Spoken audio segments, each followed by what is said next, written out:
Brian Lynch here. It's February the 2nd, 2011, very snowy February day.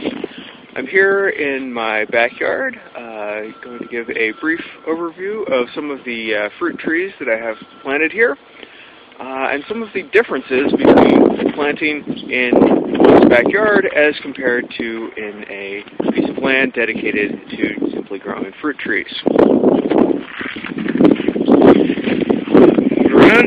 We have a couple fruit trees here, very small. They were just planted in November of 2009, but they have grown quite well. These trees are almost entirely from Adams County Nursery, which I talked about previously in another video.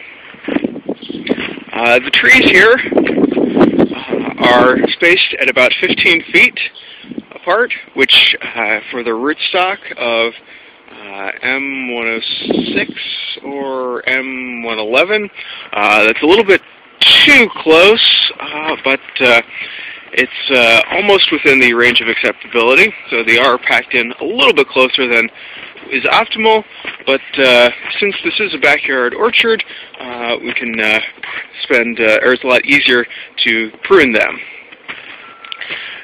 Now, for a piece of land dedicated exclusively to growing fruit trees, obviously the primary concern is producing fruit. And aesthetic beauty of the trees and getting around the trees are not as a major of a concern. However, in your backyard, you don't want an ugly-looking tree, and it's necessary for the backyard to still be usable. Now, these trees haven't been pruned yet. They will be pruned in come March or April-ish. And when they are pruned, they will be pruned to be much higher or the branches will be pruned, the lower branches will be removed so that the most of the branches are higher. This will make it far easier to get around, or far easier to get around the backyard. However, it will make getting the fruit much more difficult. One thing that we do not have to contend with in the piece of land dedicated exclusively to the growing of fruit is the apple thief right here, who very much likes to steal fruit from the fruit trees and play with it. She is, however, very good at preventing rabbits from gnawing on the bark in the trees back here. Encased in snow, over here,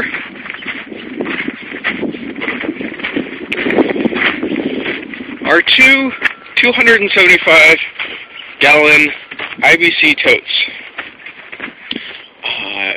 In the first year, the water bill for making sure all these trees were properly watered was quite high. So a couple IBC totes were purchased, and eventually we were going to connect the downspouts from the roof into these rain barrels. As can be seen,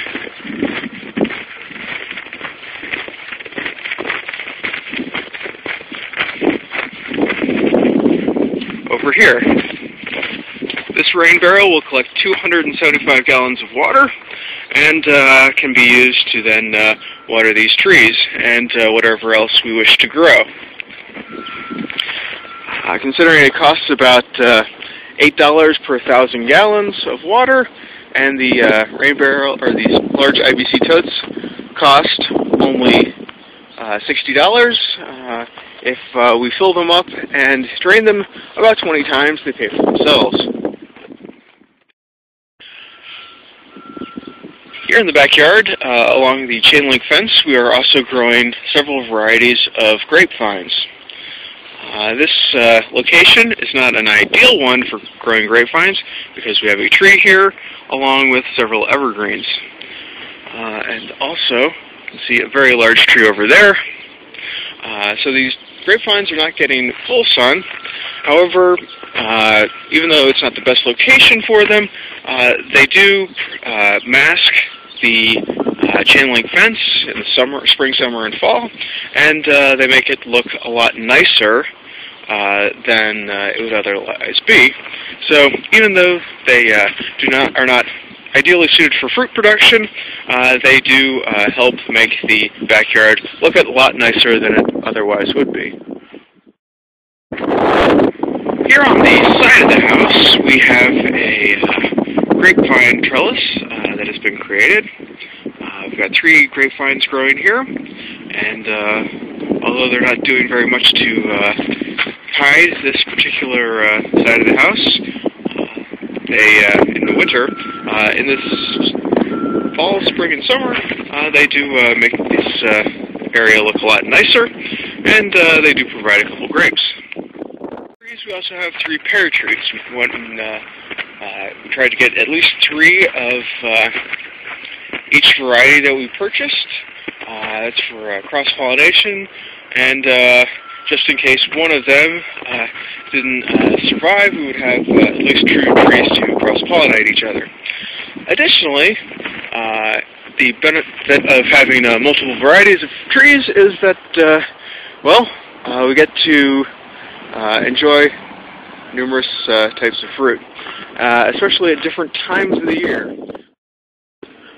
Shown here is an overview of the house with the various locations of the fruit trees mapped out. Creating a map to plan out a backyard orchard is useful for a couple of reasons. First, it acts as a backup in case a label should happen to fall off of a tree.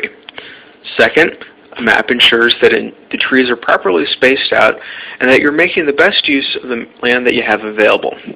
Third, if you're ordering trees through the mail, which I did, a map helps ensure that everything is planted where you want it to be when 25 or even 100 trees arrive at your doorstep and you need to get them in the ground as fast as possible. Finally, making a map is a good way to make sure that your backyard orchard doesn't interfere with the other uses of the backyard. As you can see on the right-hand side of the map, I purposely left a large space open in the backyard for kicking or throwing a ball around.